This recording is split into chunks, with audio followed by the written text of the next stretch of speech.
Xavier Driencourt, 10% de la population française a un lien avec l'Algérie. 60 ans après l'indépendance, ce pays que nous avons colonisé pendant 132 ans, nous le connaissons très mal.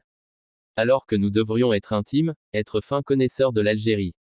L'énigme de notre relation avec l'Algérie, c'est que l'Algérie, c'est à la fois de la politique étrangère et de la politique intérieure française. Il y a l'histoire, il y a la proximité géographique, il y a les pieds noirs, il y a les harkis, il y a les immigrés de la première, deuxième et troisième génération et puis, les pieds rouges, les coopérants, il y a encore 1,5 million de militaires français qui ont fait la guerre d'Algérie. En tout, 10% de la population française. Et les pouvoirs publics doivent tenir compte de toutes ces sensibilités. Et tous les présidents de la République l'ont fait, explique-t-il quant au choix du titre de son livre. Xavier Driencourt a été ambassadeur en Algérie entre 2008 et 2012, puis une deuxième fois entre 2017 et 2020. Ces deux pays complètement différents. 2007 à 2012, tout le quinquennat de Nicolas Sarkozy, l'Algérie était riche et enrichie par le pétrole. Bouteflika était tout-puissant, il n'avait pas encore eu son AVC.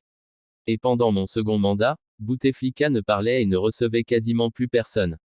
Et le pays était dirigé par son frère Saïd, aujourd'hui en prison. Et surtout, en 2017 à 2020, j'ai assisté à ces manifestations extraordinaires, qui ont duré 1 an, et puis à la chute de Bouteflika, a confié l'ancien ambassadeur. En Algérie, venir en France fait partie du mode de vie normal. En Algérie, on critique la France, mais on demande des visas parce que chaque Algérien a un frère, un oncle ou de la famille en France.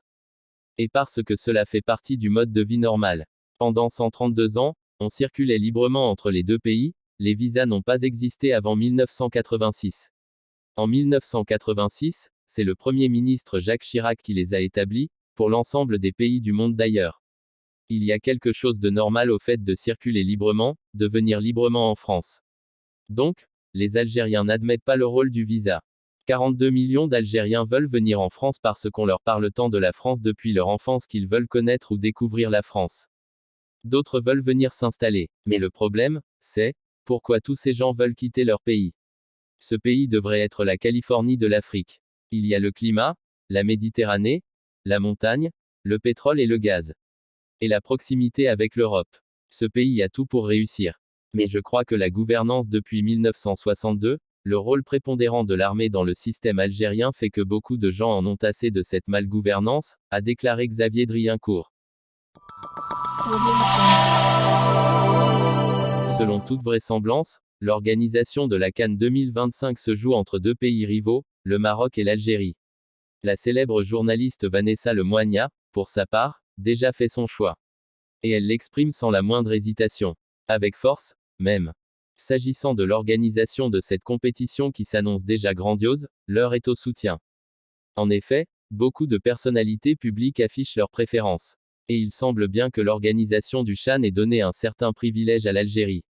Certains sont allés jusqu'à exprimer de l'éblouissement quant aux capacités organisationnelles dont dispose le pays hôte de la compétition. C'est le cas de Vanessa Lemoyne qui s'est montrée émerveillée. L'Algérie est un pays de football, l'Algérie mérite la CAN 2025, a, en effet, déclaré la journaliste vedette de beIN Sport. Vanessa Lemoyne, qui s'est exprimée sur Instagram, a d'abord félicité les Sénégalais pour leur victoire, avant de tenter de minimiser la défaite de l'Algérie dont le parcours durant la compétition a été exemplaire. Il y a des défaites moins pénibles que d'autres, celle-ci a un goût de victoire, a-t-elle écrit. Et à la journaliste d'ajouter, l'Algérie est un pays de football. La jeune journaliste a, dans la foulée, exprimé son souhait de voir un jour les pays nord-africains se tenir un jour la main pour organiser le mondial. Aussi a-t-elle fortement loué la bonne organisation de la cérémonie de clôture, grandiose. A-t-elle insisté avec émotion. Il faut dire que la 7e édition du CHAN s'est déroulée dans de très bonnes conditions. Et ce, grâce aux efforts des hautes autorités du pays qui n'ont pas lésiné sur tous les moyens afin que l'événement soit une totale réussite. Et pour preuve, les délégations de tous les pays qui y ont pris part ne s'en sont plaintes de rien. Bien au contraire, elles n'ont pas tari d'éloges sur l'Algérie qui a abrité dignement la compétition continentale. Après le président de la CAF, Patrice Motsepi, c'est au tour du président de la FIFA, Gianni Infantino, d'encenser notre pays pour sa bonne organisation du CHAN 2022. Félicitations à la FAF, lance Infantino. En effet, Le président de la première instance du football international a adressé un message de félicitations à la Fédération algérienne de football. Bravo au Sénégal qui a déroché le titre du championnat d'Afrique des Nations en Algérie. Mes félicitations à la CAF et à la Fédération algérienne de football. Mes félicitations à tous ceux qui ont participé au tournoi brillant. A-t-il écrit sur son compte officiel Instagram. A rappelé qu'Infantino a été impressionné par la cérémonie d'ouverture du CHAN 2022. Le lendemain, il a écrit sur son compte Instagram, quelle émotion d'être à l'ouverture du CHAN 2022 en Algérie.